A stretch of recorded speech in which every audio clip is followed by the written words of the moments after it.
Pour ses 20 ans, j'ai offert un pick-up neuf à mon neveu. Au dîner, il m'a humilié, à ma tante idiote qui croit pouvoir acheter le respect. Tous ont ri. Je suis parti sans un mot. Le lendemain, son allée était vide et mon téléphone. Je m'appelle Mathilde Dubois. J'ai 40 ans et je vis dans une banlieue résidentielle tranquille en France. Je serrais la petite boîte en velours noir dans ma main. Ma paume était moite. À l'intérieur de cette boîte se trouvaient les clés d'un pick-up Peugeot flambant neuf. Il m'avait coûté 40 000 €. J'avais économisé pendant 2 ans pour l'acheter. J'ai regardé mon neveu Damien, de l'autre côté de la table. C'était son 20e anniversaire. Il riait avec ses amis, m'ignorant comme il le faisait d'habitude. J'ai pris une profonde inspiration. Je pensais que ce cadeau allait enfin arranger les choses. Je pensais que ça l'amènerait à me voir. Je me suis levé et je lui ai tendu la boîte. Le silence s'est fait dans la pièce. Il l'a ouverte et a vu les clés argentées scintiller sous les lumières. Ses yeux se sont écarquillés une seconde, mais il n'a pas dit merci. Il n'est pas venu me serrer dans ses bras. Au lieu de ça, il a lentement levé sa bouteille de bière en l'air. Il m'a regardé droit dans les yeux avec un sourire froid et cruel. Puis, il a annoncé à toute la table, mon idiote de tante croit qu'elle peut s'acheter le respect. Ma sœur a ri. Mon beau-frère a ri. Toute la pièce a éclaté de rire.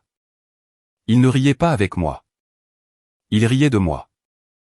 À cet instant, l'amour que je leur portais ne s'est pas brisé. Il s'est simplement éteint. Je m'appelle Mathilde Dubois. J'ai 40 ans. J'ai un bon travail. J'ai une maison propre.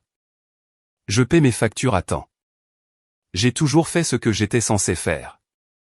Mais assise dans ce restaurant, je me sentais toute petite. Nous étions dans un restaurant de grillades en centre-ville. C'était cher. Les lumières étaient tamisées. Les nappes étaient blanches et impeccables. L'odeur de la viande grillée et du vin cher emplissait l'air. C'était le 20e anniversaire de Damien. C'est moi qui payais le dîner. C'était mon rôle. J'étais la pourvoyeuse. J'étais la tante qui se pointait avec le chéquier. Ma sœur Marlène était assise en face de moi. Elle avait l'air fatiguée. Elle avait toujours l'air fatiguée. Elle buvait un verre de chardonnay. À côté d'elle, il y avait son mari, Grégoire. Grégoire regardait son téléphone. Il m'a à peine jeté un regard quand je suis entré. C'était normal. Et puis il y avait Damien. Il était assis en bout de table. Il était beau. Il avait les yeux de Marlène et la mâchoire de Grégoire. Il portait une chemise que je lui avais achetée pour Noël. Il ressemblait à un homme, mais il n'agissait pas comme tel. Il riait bruyamment à une blague que son ami venait de faire. Il ne me regardait pas.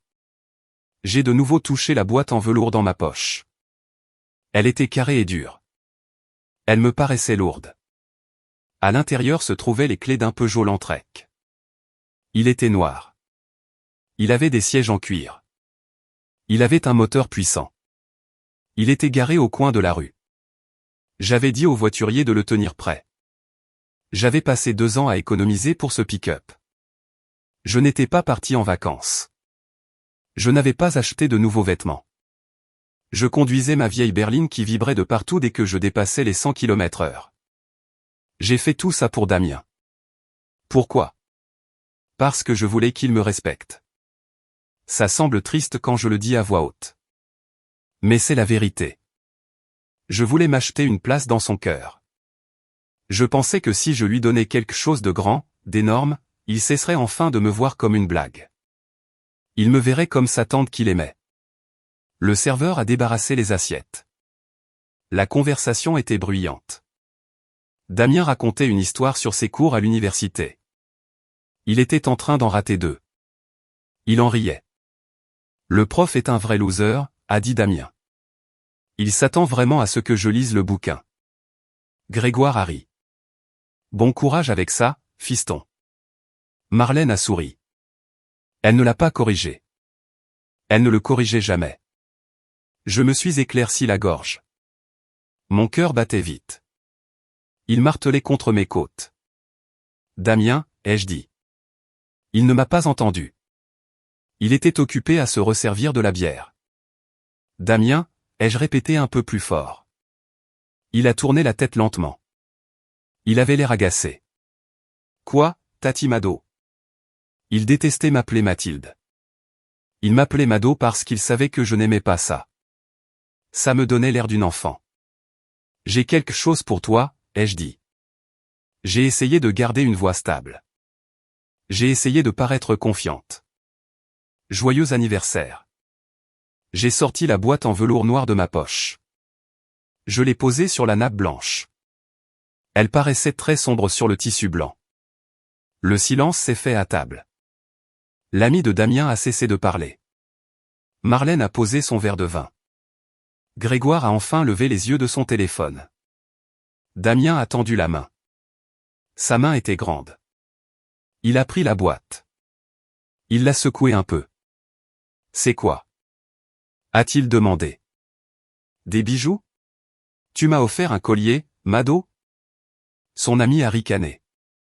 Ouvre-la, c'est tout, ai-je dit. Il a fait sauter le couvercle. La lumière du lustre a frappé les clés argentées. Elles ont brillé. Il y avait un logo Peugeot sur le porte-clés. Damien s'est figé. Il a fixé les clés.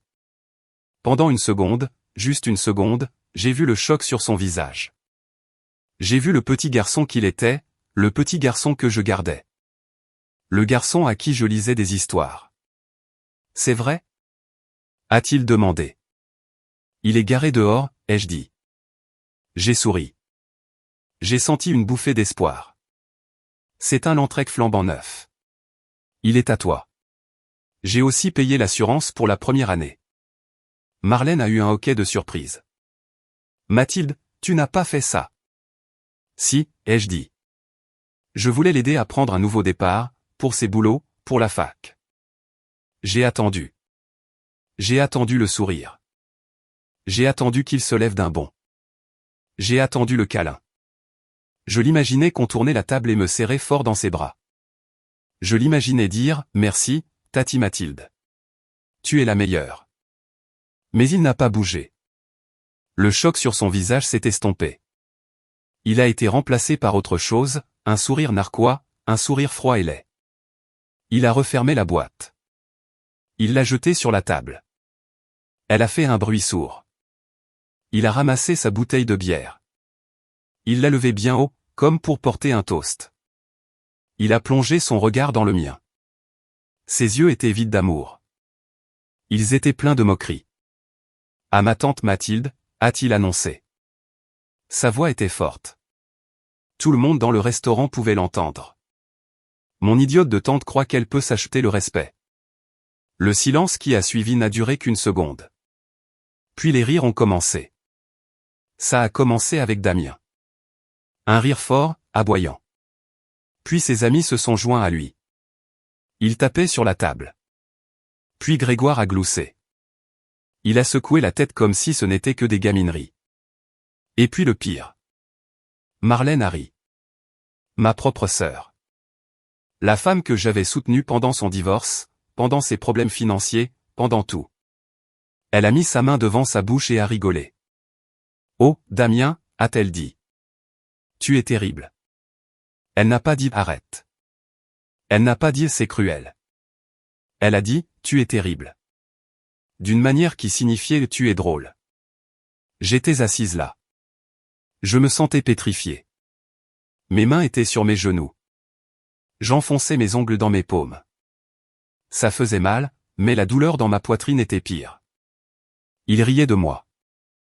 Je venais de lui faire un cadeau de 40 000 €. Et il m'avait traité d'idiote. Et il riait. Soudain, les 20 dernières années me sont revenues en mémoire. Ce n'était pas nouveau. Ce n'était pas une erreur. Ça avait toujours été comme ça. Je me suis souvenu du dîner de Noël il y a 3 ans. J'étais célibataire. J'étais célibataire depuis longtemps. Je me concentrais sur ma carrière. J'étais comptable. J'étais bonne dans mon travail. Je gagnais bien ma vie. Mais pour eux, j'étais juste une femme triste et seule. À ce dîner de Noël, Damien avait fait une blague. Tati Mado est mariée à ses tableurs Excel, avait-il dit. Elle doit faire des câlins à sa calculatrice la nuit. Toute la famille avait ri aussi, à ce moment-là. C'est juste une blague, Mathilde, avait dit Marlène en voyant mon visage. Ne sois pas si susceptible. Il ne fait que te taquiner. Je me suis souvenu de la fois où j'avais amené un rencard à un barbecue. Il s'appelait Marc. C'était un homme gentil. Il était calme. Damien avait 17 ans à l'époque. Il avait passé tout l'après-midi à se moquer des chaussures de Marc. Il s'était moqué de la façon dont Marc mangeait son épi de maïs. Marc ne m'a jamais rappelé. Il était trop sensible, avait dit Marlène. S'il ne supporte pas une blague d'un adolescent, il n'est pas assez homme pour toi. Il me rejetait toujours la faute. Si j'étais blessé, j'étais trop sensible. Si je me mettais en colère, j'étais folle. Si je pleurais, j'étais dramatique. Damien était l'enfant roi. Il ne pouvait rien faire de mal. Quand il a raté son permis de conduire la première fois, c'était la faute de l'instructeur.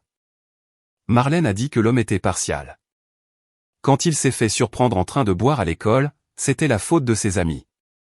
Marlène a dit qu'il lui avait mis la pression. Quand il a perdu son premier emploi pour être arrivé en retard, c'était la faute du patron. Marlène a dit que le patron était un tyran.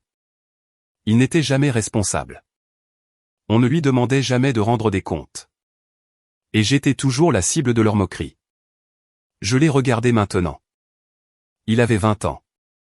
C'était un adulte. Ce n'était plus un enfant. Il n'y avait plus d'excuses. Il tenait toujours sa bière. Il souriait à ses amis. Il avait l'air fier de lui. Il pensait avoir gagné. Il pensait avoir pris mon cadeau et m'avoir humilié en même temps. Il se croyait puissant. Il a regardé les clés sur la table.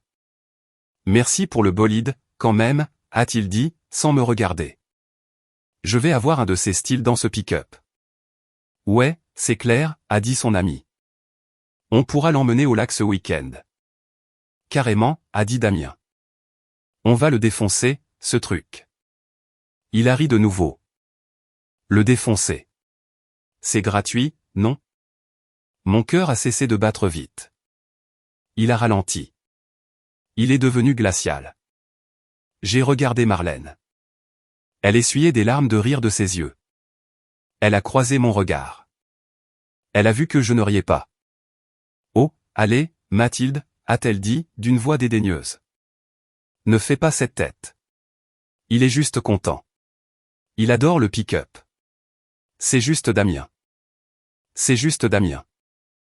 C'était la phrase qui l'avait ruiné. C'était la phrase qui avait ruiné notre relation. J'ai regardé la nourriture dans mon assiette. J'avais commandé le saumon. Je n'en avais pas pris une seule bouchée. J'ai regardé le vin dans mon verre. Je n'en avais pas pris une gorgée. J'ai alors réalisé quelque chose. C'est moi qui leur avais appris comment me traiter. J'avais permis cela. J'avais ri avec eux par le passé parce que je voulais faire partie du groupe. J'avais accepté leurs excuses quand elles n'étaient pas sincères. J'avais continué à leur donner des cadeaux, de l'argent et du temps, en espérant qu'ils m'estimeraient. Mais on ne peut pas acheter le respect. Damien avait raison sur ce point. On ne peut pas acheter le respect de personnes qui aiment vous faire du mal. Le serveur est revenu à la table. Tout va bien ici? A-t-il demandé. Il avait l'air perplexe face au rire et à mon visage de pierre. Tout est super, a dit Damien. Ma tante vient de raconter une blague très drôle. Il m'a pointé du doigt avec sa bouteille de bière. C'est une comique. J'ai regardé le serveur. Je n'ai pas souri. L'addition, s'il vous plaît. Oh non, a dit Grégoire. C'est Mathilde qui régale, n'est-ce pas, Mathilde? A dit Marlène. C'est son cadeau. Elle m'a souri. C'était un sourire avide. Elle s'attendait à ce que je paie pour le dîner à 300 € où il s'était moqué de moi. Elle s'attendait à ce que je paie pour le privilège d'être insulté. J'ai regardé le porte-addition que le serveur a posé sur la table. Il se trouvait à côté de la boîte en velours. J'ai regardé mes mains. Elles étaient stables maintenant. Le tremblement avait cessé. J'ai pensé au pick-up garé dehors. Il sentait le neuf. Il avait 0 km au compteur. J'avais imaginé Damien le conduire à des entretiens d'embauche. Je l'avais imaginé allant chercher une fille pour un rendez-vous. Je l'avais imaginé aidant Marlène avec les courses. Je m'étais construit un fantasme dans ma tête. Un fantasme où ma famille était gentille. Un fantasme où ma générosité était appréciée. Mais la réalité était assise juste en face de moi. La réalité était un garçon de 20 ans avec un sourire narquois, buvant de la bière et me traitant d'idiote. J'ai pris une profonde inspiration. L'air dans le restaurant semblait rare. Je me suis levé.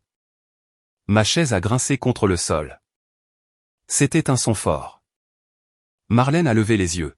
« Où vas-tu ? » ?»« Aux toilettes. » Je n'ai pas répondu.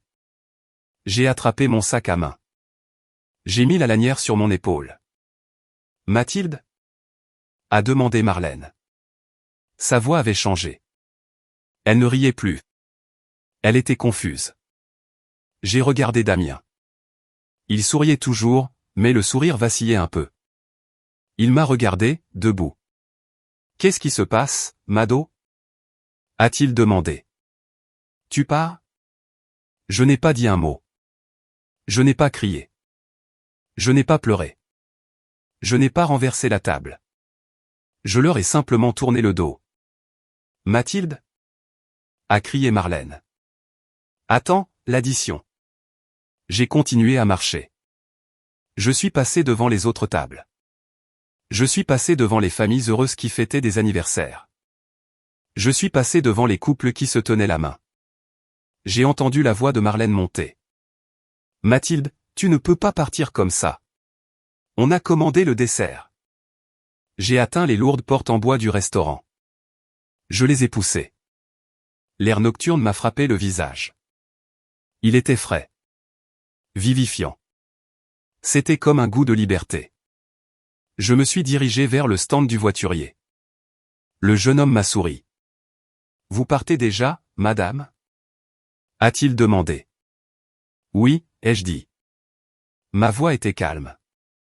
Ça m'a surprise de voir à quel point elle était calme. « Vous voulez que j'aille chercher le pick-up ?» a-t-il demandé. « Le nouveau ?» J'ai regardé le long de la rue. J'ai vu le Landtrek noir garé sous un lampadaire. Il était magnifique. Il avait l'air puissant. « Non, ai-je dit, j'ai les clés. » Je n'avais pas les clés. Les clés étaient sur la table, mais j'avais le double dans mon sac. Je gardais toujours un double, au cas où. En fait, ai-je dit au voiturier, je vais marcher un peu.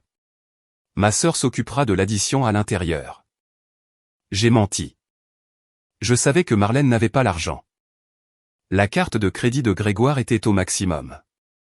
Je le savais parce que je faisais leur déclaration d'impôt. Ils allaient être coincés avec l'addition. Ils allaient devoir se débrouiller. Ils allaient être embarrassés. Pour la première fois de ma vie, je m'en fichais. Je me suis éloigné du restaurant. J'ai marché dans l'obscurité du parking.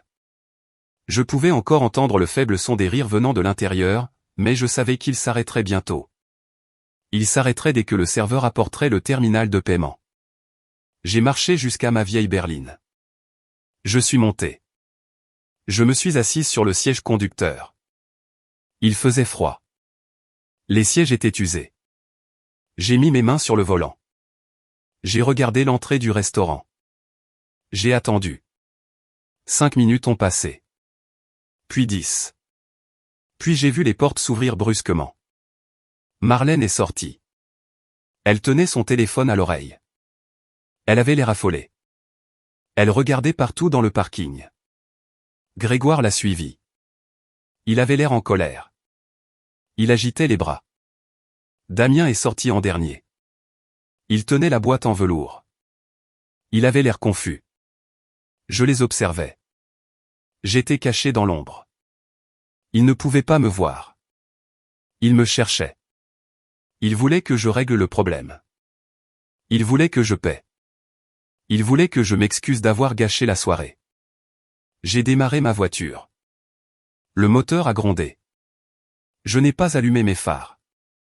J'ai reculé lentement de ma place. Je suis sorti du parking par la sortie de derrière. Je les ai laissés là. J'ai conduit jusqu'à la maison en silence. Je n'ai pas allumé la radio. J'ai juste écouté le bruit des pneus sur la chaussée. Mon téléphone a commencé à vibrer. Il était dans mon sac sur le siège passager. BZZ, BZZ, BZZ. C'était Marlène, puis Grégoire, puis Damien. Je ne l'ai pas regardé. Je suis arrivé chez moi. C'était une petite maison, mais elle était à moi.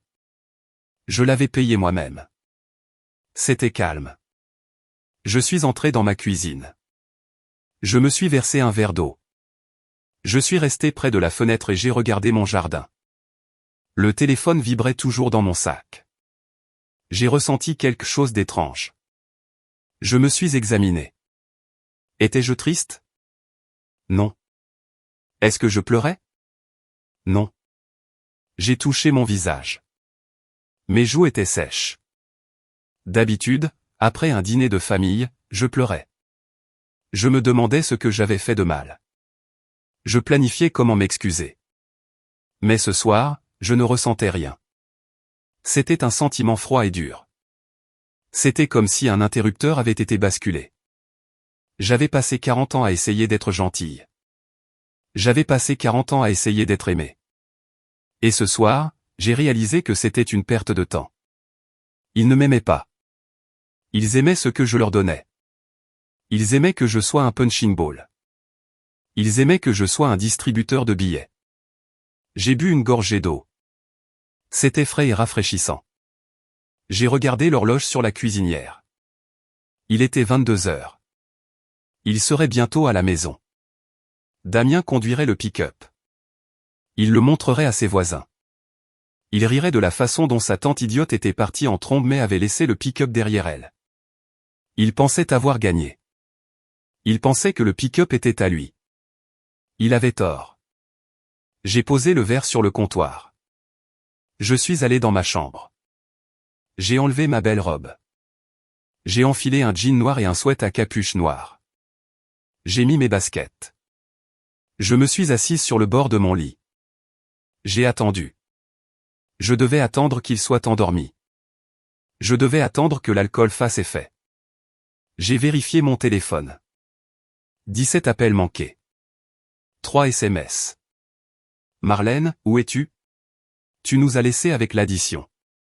Marlène, appelle-moi maintenant. C'est tellement égoïste. Grégoire, Damien est contrarié. Tu as gâché son anniversaire. J'ai fixé les messages. J'ai gâché son anniversaire. J'ai ri. C'était un son court et sec. J'ai regardé l'heure. 23h30. Pas encore. Je me suis allongé sur le lit et j'ai fixé le plafond. J'ai rejoué le dîner dans ma tête. Mon idiote de tante croit qu'elle peut s'acheter le respect. Les mots résonnaient dans ma tête. Non, Damien, pensais-je. On ne peut pas acheter le respect. Mais on peut définitivement le perdre. Et il l'avait perdu. Il m'avait perdu. À 2h45 du matin, je me suis redressé. La maison était silencieuse. Le quartier était silencieux. J'ai attrapé mes clés. Pas les clés de ma voiture. Le double des clés du Landtrek. Je suis sorti jusqu'à ma voiture. J'ai conduit silencieusement dans les rues désertes. Marlène et Grégoire vivaient à 8 km de là. C'était un beau quartier. Je les avais aidés avec l'acompte de leur maison il y a 10 ans. Ils ne m'avaient jamais remboursé. J'ai tourné dans leur rue. Il faisait sombre. La plupart des maisons avaient leur lumière de porche éteinte. Je l'ai vu immédiatement. Le Peugeot noir était garé dans leur allée. Il était garé de travers. Damien l'avait mal garé. Une roue était sur la pelouse. J'ai garé ma voiture 2 maisons plus loin. J'ai coupé le moteur. J'ai mis ma capuche sur ma tête.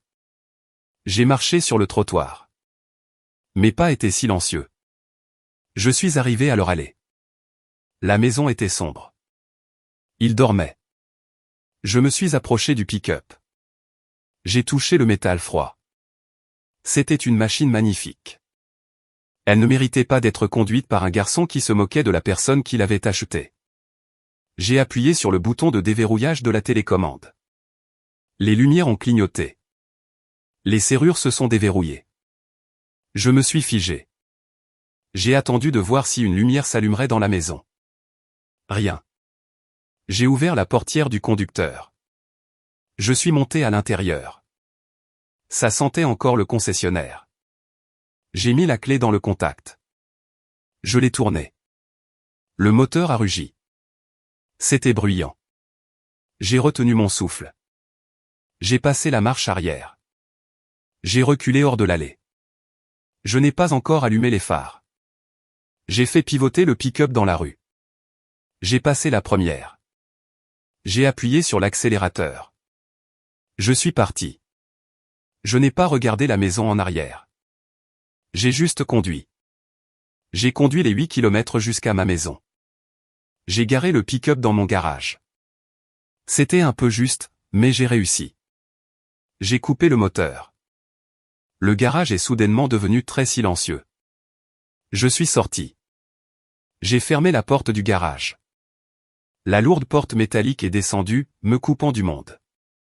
J'étais seul dans le garage avec le pick-up. Je suis allé à mon établi. J'ai attrapé une clé à molette. J'ai ouvert le capot du pick-up. J'ai débranché la batterie. Puis j'ai attrapé une grande bâche en toile que j'utilisais pour peindre. Je l'ai jetée sur le pick-up. Je l'ai entièrement recouverte.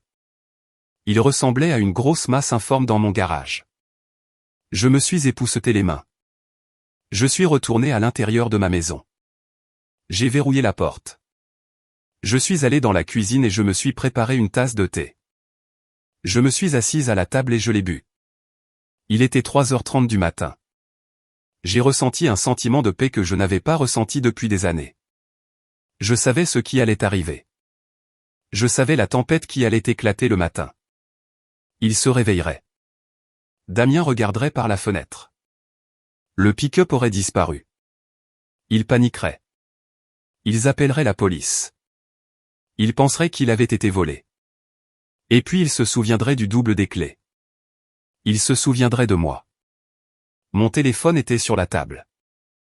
Il était silencieux pour l'instant, mais je savais que l'explosion allait arriver. J'ai fini mon thé. J'ai rincé la tasse. Je suis allé me coucher. J'ai mieux dormi que je ne l'avais fait en 20 ans. Je me suis réveillé à 7h du matin. Le soleil brillait à travers mes rideaux. Pendant un instant, j'ai oublié ce qui s'était passé. Je me sentais reposé. Puis j'ai regardé mon téléphone. L'écran était plein de notifications. C'était un mur de texte. 65 appels manqués, 42 SMS, 12 messages vocaux. Ils provenaient tous de Marlène, Grégoire et Damien. Je les ai fait défiler. Le ton passait de la confusion à la colère, puis à la rage pure. Marlène, 23h45, Mathilde, décroche. Ce n'est pas drôle. Grégoire, minuit 30, le pick-up a disparu. C'est toi qui l'as pris? C'est du vol. Damien, 1h15, t'es une psychopathe. Ramène mon pick-up tout de suite ou j'appelle les flics. Marlène, 2h, on sait que c'est toi qui l'as pris. Le voiturier a dit que tu avais une clé. Comment oses-tu? Il est dévasté. J'ai posé le téléphone. Je n'ai pas répondu. Je ne me sentais pas coupable. Je suis allé à la cuisine et j'ai mis en marche la cafetière. Je pouvais entendre les oiseaux chanter dehors. C'était une belle matinée. Je me versais ma première tasse de café quand les coups ont commencé. Bam, bam, bam. C'était ma porte d'entrée. La maison tremblait sous la force des coups. Mathilde, ouvre cette porte. C'était Damien. Je ne me suis pas pressé. J'ai bu une gorgée de café. J'ai marché lentement vers le salon. À travers la fenêtre, je l'ai vu. Il portait les mêmes vêtements que la veille. Il avait l'air débraillé. Son visage était rouge. Il a frappé de nouveau. Je sais que tu es là. Je vois ta voiture. J'ai déverrouillé le pen dormant et j'ai ouvert la porte. Damien se tenait là. Il respirait fort. Ses mains étaient serrées en poing. Il m'a regardé avec une haine pure. Où est-il? A-t-il hurlé? Il n'a pas dit bonjour. Il a juste hurlé. Bonjour, Damien, ai-je dit calmement. Ne me sers pas ça, a-t-il craché. Où est mon pick-up? Je sais que tu l'as pris. Tu as volé ma propriété. Je me suis appuyé contre le chambranle de la porte. Ce n'est pas ta propriété, Damien. La carte grise est à mon nom. Je l'ai achetée. Je l'ai payée. Et hier soir, tu as très clairement montré ce que tu penses de moi. Il s'est approché. Il était grand, plus de 1,80 m. Il utilisait sa taille pour intimider les gens. Il me dominait. Je plaisantais. A-t-il crié. Mon Dieu, tu es si susceptible. C'était une blague. Tout le monde a ri. Pourquoi faut-il que tu sois une telle drama queen? Je ne trouve pas ça drôle, ai-je dit. Et je ne fais pas de cadeaux à 40 000 € à des gens qui me traitent d'idiote. Son visage s'est tordu. Tu es une idiote. Tu es une vieille femme triste et seule qui pense qu'elle peut acheter les gens parce qu'elle n'a pas de vie. Personne ne t'aime, Mathilde. Maman te tolère parce que tu paies pour des choses. Papa pense que tu es bizarre et je pense que tu es pathétique. Les mots m'ont frappé comme des pierres. C'étaient les choses que j'avais toujours craint qu'il pense. Maintenant, il les disait à voix haute. Donne-moi les clés, a-t-il exigé. Il a tendu la main. Maintenant. Non, ai-je dit. Il a attrapé mon bras. Sa prise était forte. Ça faisait mal. J'ai dit, donne-moi les clés. A-t-il crié. Il m'a secoué. J'ai regardé sa main sur mon bras. Puis j'ai regardé ses yeux. Il n'y avait pas d'amour là. Il n'y avait que du sentiment de dû. Il pensait qu'il pouvait me faire du mal et que j'allais simplement l'accepter. Il me pensait faible. Je n'étais plus faible. J'ai retiré mon bras. Je ne l'ai pas retiré par peur. Je l'ai retiré pour prendre de l'élan. Je l'ai giflé. C'était une gifle forte. Ma paume a heurté sa joue avec un claquement sec. Il a reculé en titubant. Il a lâché mon bras. Il a touché son visage, me regardant avec un choc total. Sa bouche était ouverte. Je ne l'avais jamais frappé. Je n'avais jamais frappé personne. Dégage de mon Porsche, ai-je dit. Ma voix était basse. Elle était stable. Et ne me touche plus jamais. Tu m'as frappé, a-t-il balbutié. Il ressemblait soudain à un enfant. J'en ai fini, Damien, ai-je dit. J'ai fini de payer. J'ai fini d'écouter. J'ai fini d'être le punching ball. Le pick-up est à moi. Tu ne l'auras pas. Maintenant, par où j'appelle la police et je leur dis que tu m'as agressé. Il m'a fixé pendant un long moment. Il essayait de retrouver l'ancienne Mathilde, celle qui s'excuserait, celle qui pleurerait. Il ne l'a pas trouvée. T'es folle, a-t-il marmonné. Il a descendu les marches à reculons. T'es vraiment folle. Au revoir, Damien, ai-je dit. J'ai fermé la porte sur son visage. J'ai verrouillé le pen dormant. Ma main me piquait. Mon cœur battait la chamade, mais je n'ai pas pleuré. Je suis retourné à la cuisine et j'ai fini mon café. 2 heures plus tard, le téléphone a de nouveau sonné. C'était Marlène. J'ai failli ne pas répondre. Mais ensuite je me suis dit, non, je vais y faire face. Je ne me cache pas. J'ai décroché. Allô, Marlène. Il a eu un accident, a dit Marlène. Sa voix n'était pas en colère. Elle tremblait. Elle était faible. Mon estomac s'est noué. Quoi? Damien, a-t-elle sangloté. Il a accidenté ma voiture. Il est à l'hôpital. Est-ce qu'il va bien? Ai-je demandé. J'ai ressenti une lueur d'inquiétude. Il était toujours mon neveu. Il va bien, a-t-elle dit. Des bleus, une entorse au poignet, mais la voiture. Mathilde, ma voiture est fichue. C'est une perte totale. Que s'est-il passé? Il était si en colère quand il est parti de chez toi, a dit Marlène. Elle pleurait plus fort maintenant.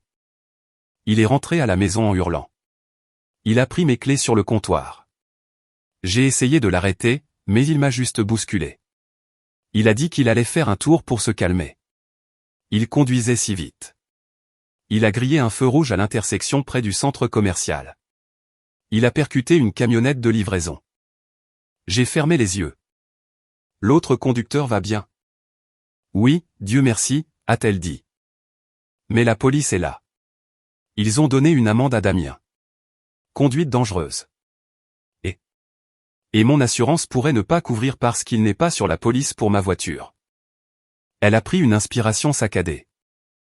Mathilde, je ne sais pas quoi faire. Je n'ai plus de voiture.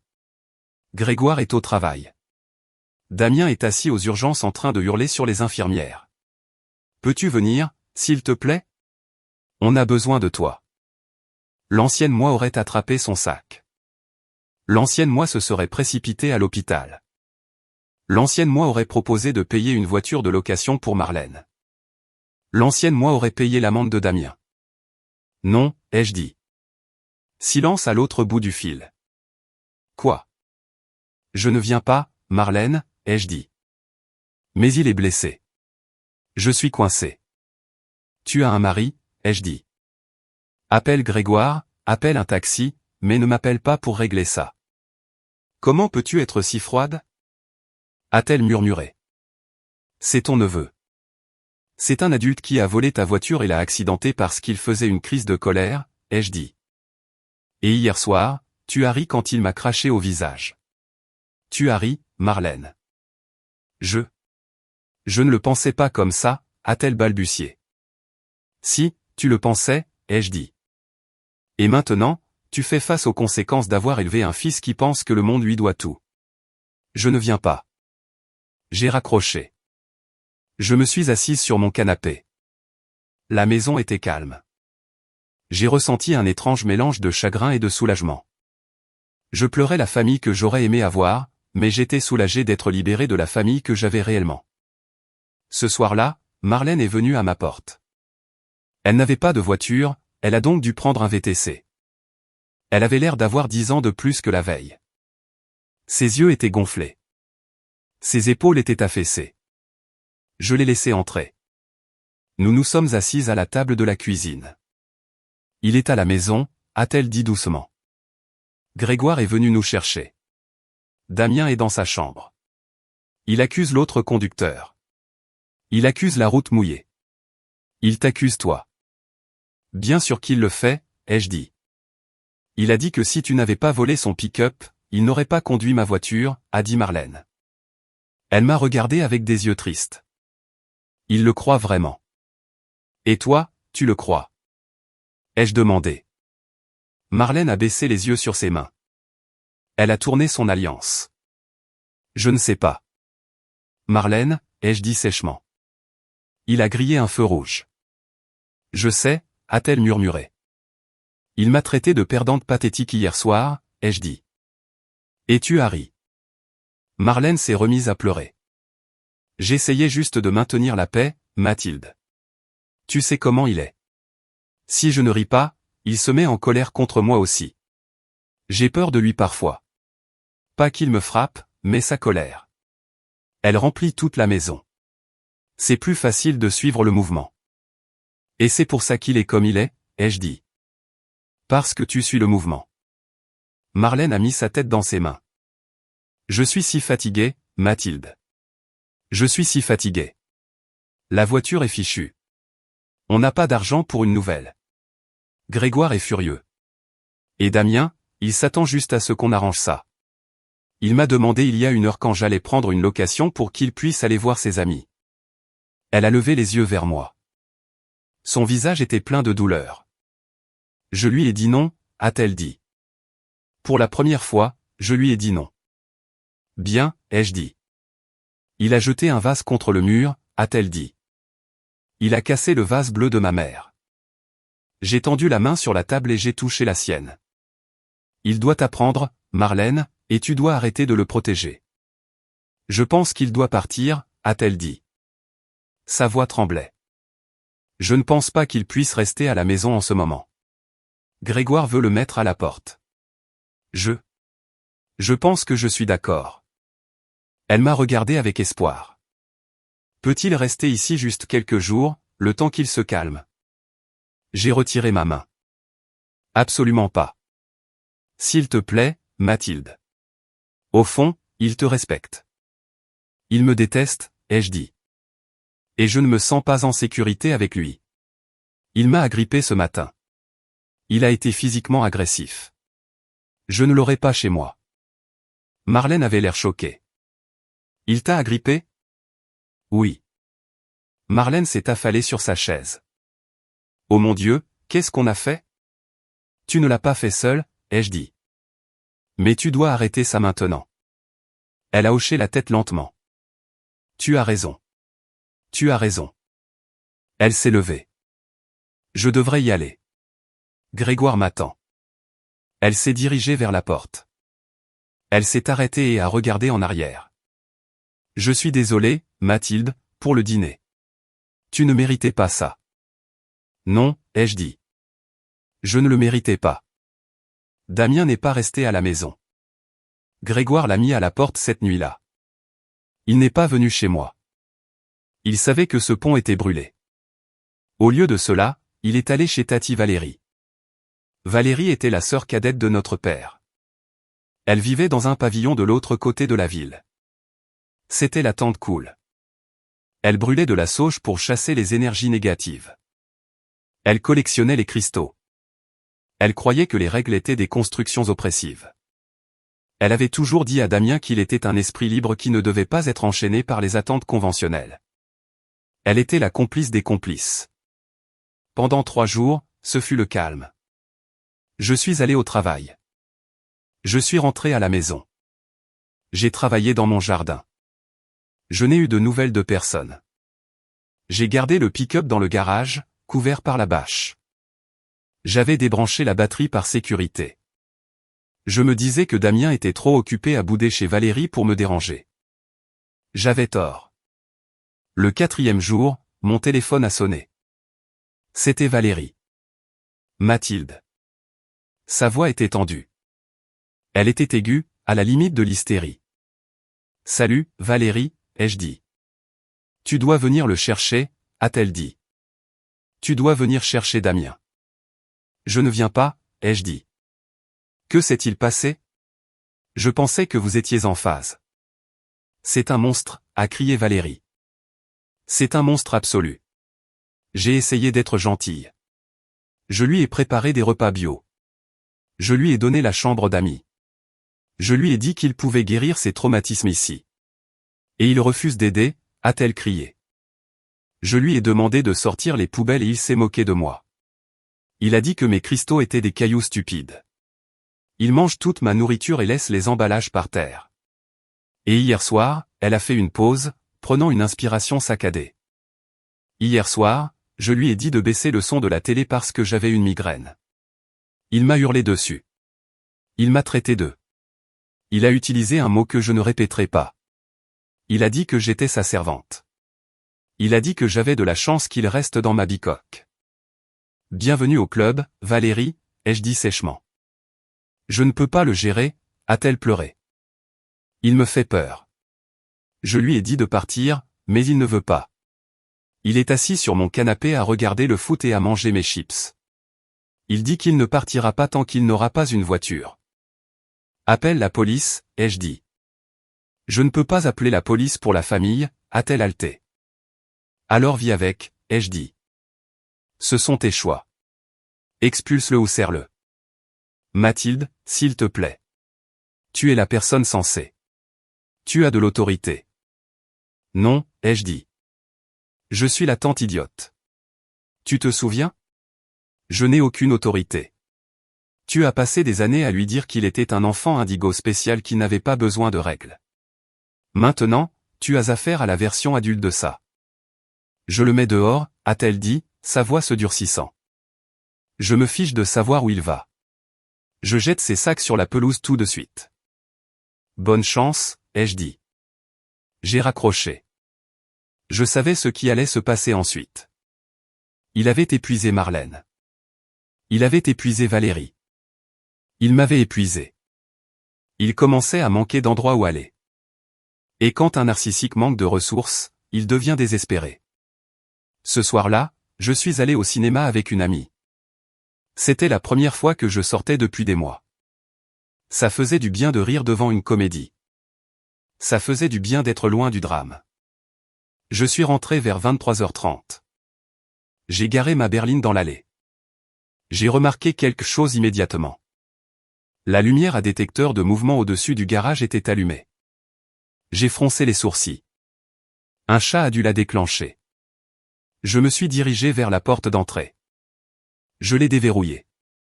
À l'intérieur, quelque chose n'allait pas dans la maison. Il y avait un courant d'air. J'ai longé le couloir jusqu'à la porte qui menait au garage. Elle était légèrement entr'ouverte. Mon cœur s'est mis à battre la chamade. J'avais verrouillé cette porte. Je la verrouillais toujours. Je l'ai poussée. La lumière du garage était allumée. La bâche était par terre, en tas. La place où se trouvait le pick-up était vide. Mon estomac s'est retourné. Il l'avait fait. Il était venu ici pendant que j'étais sorti. Il a dû casser une fenêtre. J'ai vu le verre par terre près de la porte latérale du garage. Il était entré par effraction. Mais la batterie. Je l'avais débranchée. Je me suis approché de l'établi. Ma clé à molette avait disparu. Il avait compris. Ou il avait regardé une vidéo sur YouTube. Ce n'était pas sorcier. Il avait le pick-up. Je suis retourné en courant dans la maison. J'ai attrapé mon téléphone pour appeler la police. Mais avant que je puisse composer le numéro, un appel FaceTime est arrivé. C'était Damien. J'ai répondu. Son visage a rempli l'écran. Il faisait sombre, mais je pouvais voir les lumières du tableau de bord. La lueur bleue des instruments illuminait son visage. Il souriait. Un sourire sauvage et maniaque. Devine qui a récupéré son bolide? A-t-il hurlé. Le vent sifflait. Les fenêtres étaient baissées. Damien, arrête le pick-up, ai-je dit. Tu es en train de voler. J'appelle la police. Appelle-les, a-t-il ri. Je serai parti avant qu'ils me trouvent. Ce bébé est rapide, Tati Mado. Elle est rapide. Il a fait vrombir le moteur. J'ai entendu le rugissement du V8. Tu pensais que tu pouvais me le cacher? A-t-il raillé. J'ai trouvé le double, génie. Tu l'avais caché dans le tiroir de la cuisine sous les menus à emporter. Qui cache une clé là? J'ai senti un frisson. Il avait saccagé ma cuisine. Il avait violé ma maison. Damien, écoute-moi, ai-je dit. Tu es contrarié. Tu conduis trop vite. Arrête-toi. Je ne suis pas contrarié. A-t-il hurlé. Je gagne. Je gagne toujours. Vous pensez tous pouvoir me contrôler. Allez vous faire voir. Va te faire voir, maman. Va te faire voir, Valérie. Je vais sur la Côte d'Azur. Je prends ce pick-up et je ne reviens jamais. Il a détourné le regard de la caméra. Il regardait la route. Regarde cette vitesse, a-t-il crié. 130, 140. Damien, ralentis. Ai-je crié. Il pleut. La ferme. A-t-il hurlé au téléphone. Il a regardé de nouveau la caméra.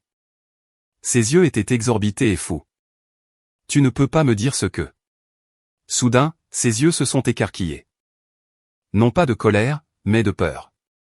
Le téléphone a tremblé violemment. Oh merde! J'ai entendu le crissement des pneus. C'était un son long et terrible. Puis le monde à l'écran a tourné. J'ai vu un flash de glissière de sécurité. J'ai vu le ciel nocturne. J'ai vu des étincelles. Il y a eu un bruit assourdissant de métal froissé. Le son de verre qui se brise. Puis le silence. L'image sur le téléphone était noire. Damien, ai-je murmuré. Pas de réponse. Damien. Ai-je hurlé. Silence. Puis un faible gémissement. J'ai raccroché. J'ai composé le 17. Mes mains tremblaient si fort que j'ai fait tomber le téléphone 2 fois. Mon neveu, ai-je halté à l'opérateur. Il a eu un accident. Il était sur l'autoroute. Je pense qu'il est près de la sortie 4. S'il vous plaît. J'ai conduit jusqu'à l'hôpital. Je ne voulais pas y aller, mais je le devais. J'étais la propriétaire du véhicule. J'étais le témoin. Quand je suis arrivé, Marlène et Grégoire étaient déjà là. Ils étaient assis dans la salle d'attente. Marlène sanglotait dans un mouchoir. Grégoire fixait le sol. Ils ont levé les yeux quand je suis entré. Marlène ne m'a pas serré dans ses bras. Elle m'a juste regardé avec des yeux ternes et vides. Il est vivant, a dit Grégoire. Sa voix était plate. Jambes cassées, côte cassée, commotion cérébrale, mais il est vivant. Le pick-up ? Ai-je demandé. Grégoire a laissé échapper un rire court et sans humour. Détruit. Enroulé autour d'un poteau téléphonique. La police a dit qu'il roulait à près de 160 km/h. Je me suis assise sur une chaise en plastique. Je me sentais engourdi. Une infirmière est sortie quelques minutes plus tard. Famille de Damien Dubois. Oui, a dit Marlène en se levant. Il est réveillé, a dit l'infirmière. Il est sous antidouleur puissant, mais il est lucide. Vous pouvez le voir un instant. Nous sommes entrés dans la chambre. Ça sentait l'antiseptique. Les lumières étaient crues. Damien était allongé dans le lit. Sa jambe était dans un plâtre. Son visage était enflé et violet. Il avait un bandage autour de la tête. Il a ouvert les yeux. Il a vu Marlène. Puis il m'a vu. La haine dans ses yeux n'avait pas disparu. Elle était juste embrumée maintenant. « Salut, mon bébé », a murmuré Marlène. Elle a tendu la main vers la sienne. Il a retiré sa main. Il m'a regardé droit dans les yeux. « C'est elle qui a fait ça », a-t-il râlé. Sa voix était faible, mais le venin était là. Il a pointé un doigt tremblant vers moi. « Elle m'a tout pris », a-t-il dit à l'infirmière qui vérifiait sa perfusion. Ma tante, elle a volé mon pick-up. Elle m'a rendu fou. C'est sa faute. L'infirmière m'a regardé maladroitement. Il est confus, a dit Marlène rapidement. Je ne suis pas confus, a crié Damien. Il a essayé de se redresser, mais a grimacé de douleur. Elle a ruiné ma vie. Sortez-la d'ici. Sortez-la. Le moniteur a commencé à biper plus vite. Madame, je pense que vous devriez partir, m'a dit l'infirmière gentiment. Il doit rester calme. J'ai regardé Damien. Il avait 20 ans. Il était brisé dans un lit d'hôpital. Il avait détruit 2 voitures en 3 jours. Il s'était aliéné tous ceux qu'il aimait. Et il continuait de me pointer du doigt. Il ne pouvait pas le voir. Il ne pouvait vraiment pas voir qu'il était le problème. J'ai regardé Marlène. Elle ne le défendait pas cette fois. Elle pleurait simplement en silence. Je pars, ai-je dit. Je me suis dirigé vers la porte. Je me suis arrêté et je l'ai regardé. Je ne t'ai rien pris, Damien, ai-je dit calmement. C'est toi qui as tout gâché. Je suis sorti de la chambre d'hôpital. Je suis sorti de l'hôpital. J'ai respiré l'air frais de la nuit. Je n'avais plus de pick-up. Je n'avais plus de neveu. Pas vraiment. Mais pour la première fois de ma vie, je me sentais complètement libre. Les semaines après l'accident ont été un tourbillon de paperasse et de silence. Mon magnifique pick-up avait disparu. C'était une perte totale. La compagnie d'assurance m'appelait tous les jours. La police m'appelait. Ils m'ont demandé si je voulais porter plainte pour vol. Techniquement, ils l'avaient volé. Il était entré par effraction chez moi. Il avait pris la clé. Il l'avait conduit sans permission. J'aurais pu l'envoyer en prison. Je suis resté assise avec le téléphone à la main pendant un long moment. J'ai pensé à lui dans ce lit d'hôpital. J'ai pensé à la haine dans ses yeux. Non, ai-je dit à l'officier. Je ne porterai pas plainte. Mais je veux une injonction d'éloignement. C'était la chose la plus difficile que j'ai jamais faite, mais je devais le faire. Je devais tracer une ligne dans le sable si profonde qu'il ne pourrait pas la franchir. Damien est sorti de l'hôpital 3 jours plus tard. Il était en béquille. Il avait un plâtre à la jambe et une minerve au cou. Il a appelé Marlène pour qu'elle vienne le chercher. Elle n'y est pas allée. Elle me l'a raconté plus tard. Elle est restée assise dans son salon à fixer le téléphone pendant qu'il sonnait. Il a sonné, encore et encore. Je voulais décrocher, m'a-t-elle dit. Ma main tremblait. Je voulais aller le chercher, le ramener à la maison et lui faire de la soupe. C'est ce que j'ai toujours fait. Pourquoi ne l'as-tu pas fait? Ai-je demandé. Parce que je me suis souvenu de son visage, a-t-elle dit. Je me suis souvenu de lui hurlant sur l'infirmière. Je me suis souvenu de lui t'accusant. Et j'ai réalisé que si je le ramène à la maison maintenant, il ne changera jamais. La prochaine fois, il tuera quelqu'un, ou lui-même. Alors Damien a pris un taxi depuis l'hôpital. Il n'avait nulle part où aller. Il est allé chez son meilleur ami, Kylian. Kylian était celui qui avait ri le plus fort au dîner. Kylian l'a laissé dormir sur le canapé pendant 2 jours. Puis Damien a commencé à donner des ordres à Kylian. Il a exigé que Kylian lui apporte à manger. Il s'est plaint que l'appartement de Kylian était trop petit. Il s'est moqué de la petite amie de Kylian.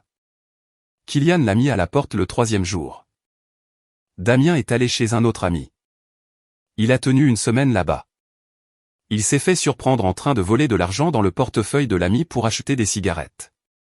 Il a été mis à la porte à nouveau. Chaque pont qu'il avait construit, il l'a brûlé. Il les a brûlés avec son arrogance. Il les a brûlés avec son égoïsme. Il est passé de canapé en canapé, de plus en plus désespéré. Il m'a appelé une fois d'un numéro masqué. Tati Mathilde, a-t-il dit. Sa voix était différente. Elle n'était pas suffisante. Elle était paniquée. Je n'ai nulle part où dormir. Il pleut. J'ai mal à la jambe. J'étais dans ma cuisine, la même cuisine qu'il avait saccagée. Je ne peux pas t'aider, Damien, ai-je dit. Tu vas me laisser dormir dans la rue? A-t-il pleuré? Je suis de la famille. La famille traite les gens avec respect, ai-je dit. Tu as fait tes choix. Tu dois te débrouiller. J'ai raccroché. Puis j'ai pleuré pendant 1 heure. Ça fait mal d'être dur. Ça fait mal de dire non à quelqu'un qu'on aime. Mais je savais que dire oui serait pire. Dire oui serait participer à sa destruction. 1 mois a passé. Le silence dans la famille était lourd. Marlène a arrêté de courir. Elle a arrêté de réparer. Pour la première fois en 20 ans, elle est simplement restée tranquille. Elle est venue chez moi un mardi pluvieux. Nous nous sommes assises sur ma terrasse arrière à regarder la pluie tomber sur l'herbe. Je n'ai pas eu de ses nouvelles depuis 4 jours, a-t-elle dit doucement. Il se débrouille, ai-je dit. Ou il est mort dans un fossé, a-t-elle dit. Sa voix s'est brisée. C'est un survivant, Marlène, ai-je dit. Il est intelligent quand il le veut. Il n'a juste jamais eu à utiliser son cerveau parce que nous pensions à sa place. Marlène a bu une gorgée de son thé. Elle avait l'air plus âgée. Les rides sur son visage étaient plus profondes, mais il y avait une clarté dans ses yeux que je n'avais pas vue auparavant. J'ai tout gâché, n'est-ce pas? A-t-elle demandé. C'était un murmure, mais c'était la chose la plus forte qu'elle ait jamais dite. Je l'ai regardée. Je ne voulais pas la blesser, mais je ne pouvais pas mentir. Plus maintenant. Nous avons tous joué un rôle, ai-je dit. Mais oui, tu lui as appris qu'il était le centre de l'univers. Tu lui as appris que les règles ne s'appliquaient pas à lui. Elle a hoché la tête. Des larmes ont coulé sur ses joues. Je pensais que c'était l'aimer, a-t-elle dit. Je pensais qu'être une bonne mère signifiait le protéger de la douleur. Je ne voulais pas qu'il galère comme nous en grandissant. C'est en galérant qu'on apprend, ai-je dit. Tu lui as retiré ses leçons. Chaque fois qu'il tombait, tu le rattrapais, donc il n'a jamais appris à se relever. Je le vois maintenant, a-t-elle dit. Je le vois chaque fois que je regarde l'allée vide où se trouvait ma voiture. Je le vois chaque fois que je regarde Grégoire, qui ne prononce même plus le nom de Damien. Elle a tendu la main et a pris la mienne. Je suis désolée, Mathilde, a-t-elle dit. Je suis désolé de l'avoir laissé te traiter comme ça. Je suis désolé d'avoir ri. J'étais faible. J'avais peur de sa colère, alors je t'ai sacrifié pour le garder heureux. Je sais, ai-je dit. Je te le promets, a-t-elle dit en me serrant la main. C'est fini. S'il revient, ce sera différent. Je ne serai plus cette mère. Je te crois, ai-je dit. Et pour la première fois, je l'ai vraiment cru. 6 mois ont passé. J'ai guéri. J'ai vraiment guéri. Je me suis concentré sur mon travail. J'ai recommencé à peindre, quelque chose que je n'avais pas fait depuis l'université. J'ai acheté une voiture d'occasion, un SUV raisonnable. Il n'était pas aussi chic que le pick-up, mais il était à moi, et personne ne s'en moquait. Nous avons eu des échos sur Damien. Il travaillait dans un entrepôt à la périphérie de la ville. C'était un travail physique difficile. Il vivait dans un petit studio au-dessus d'un garage. Il n'était pas sur les réseaux sociaux. Il ne faisait pas la fête. Nous ne l'avons pas contacté. Nous avons attendu. Puis, un dimanche après-midi d'octobre, il est apparu. J'étais en train de ramasser les feuilles dans mon jardin. Marlène était là pour m'aider. Nous mettions les feuilles en sac et parlions de recettes pour Noël.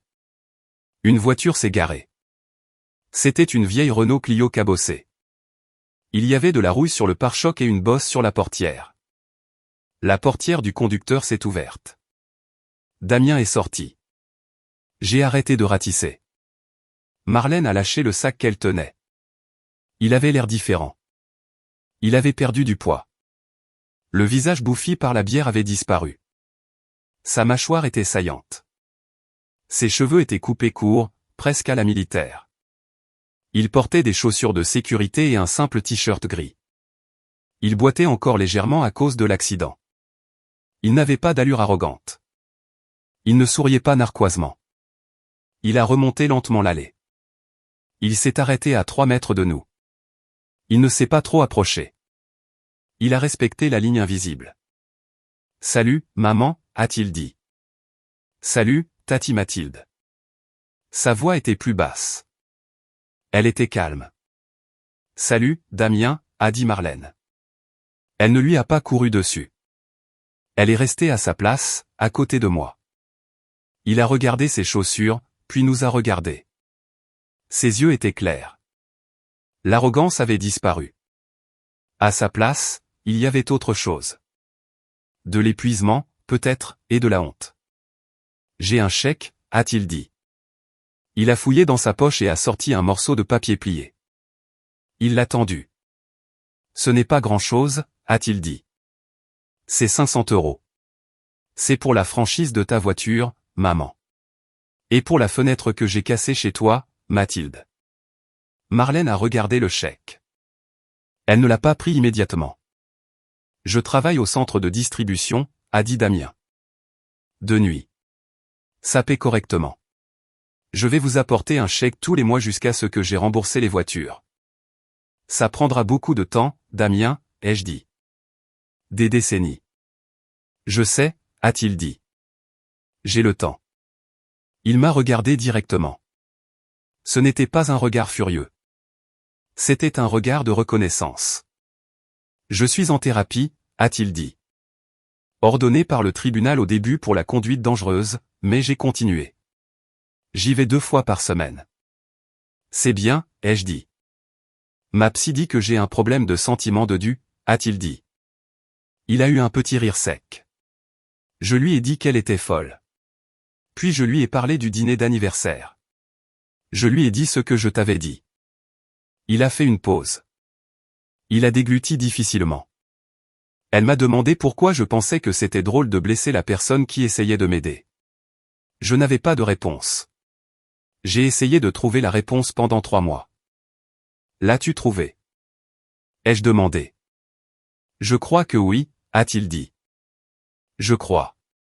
Je crois que j'étais petit. Et te faire sentir petite me faisait sentir grand. C'était facile. Parce que tu l'as toujours accepté. C'est vrai, ai-je dit. Mais plus maintenant. Je sais, a-t-il dit. Et je suis content que tu aies arrêté de l'accepter, parce que si tu ne l'avais pas fait, je serais probablement mort ou en prison. Il a fait un pas en avant, puis s'est arrêté. Il a posé le chèque sur le capot de ma voiture. Je ne demande pas le pardon, a-t-il dit. Je ne le mérite pas encore. Je demande juste une chance de vous rembourser. Je veux être responsable. C'est le mot que ma psy utilise. Responsabilité. Marlène s'est avancée. Elle a ramassé le chèque. Elle l'a regardé. Il était signé de son écriture. Merci, Damien, a-t-elle dit. Est-ce que je peux venir pour Noël? A-t-il demandé. Il a ressemblé à un petit garçon pendant une seconde, plein d'espoir et de peur. Marlène m'a regardé. C'était sa décision, mais elle vérifiait avec moi. Elle respectait ma limite. J'ai regardé Damien. Je ne ressentais pas la vieille colère. Je ne ressentais pas le besoin de le punir. J'ai vu un jeune homme qui avait touché le fond et qui essayait de remonter. Tu peux venir pour le dessert, a dit fermement Marlène. Nous dînons à 16 heures. Tu peux venir à 18 heures si tu es sobre et si tu es respectueux. Ce n'était pas un oui. C'était une invitation conditionnelle. C'était une limite. Damien a hoché la tête. Il avait l'air soulagé. D'accord. 18 heures, je peux faire ça. Il s'est retourné pour partir. Il est retourné à sa voiture rouillée. Il a ouvert la portière, puis m'a regardé. Tati Mathilde. Oui. J'aimais bien le pick-up, a-t-il dit. C'était un magnifique pick-up. Je suis désolé de l'avoir démoli. Je suis vraiment désolé. Ce n'était que du métal, Damien, ai-je dit. On peut remplacer le métal. On ne peut pas remplacer les gens. Je le sais maintenant, a-t-il dit. Il a hésité. Ça va entre nous? J'y ai réfléchi. J'ai pensé à la douleur.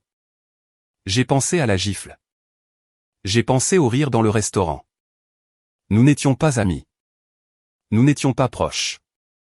La confiance avait disparu. Et il faudrait des années pour la reconstruire. Elle ne serait peut-être jamais ce qu'elle était avant. Mais la haine avait disparu. Le cycle était brisé. Nous étions sur un nouveau terrain. C'était un terrain difficile, mais c'était honnête. Je l'ai regardé dans les yeux. On y arrive, ai-je dit. Il a hoché la tête. Il est monté dans sa voiture. Il est parti lentement, en utilisant son clignotant. Je l'ai regardé partir. Marlène a mis son bras autour de mon épaule. On y arrive, a-t-elle répété. Nous avons ramassé les sacs de feuilles. Nous nous sommes remis au travail. L'air était vif et frais. C'était comme un nouveau départ.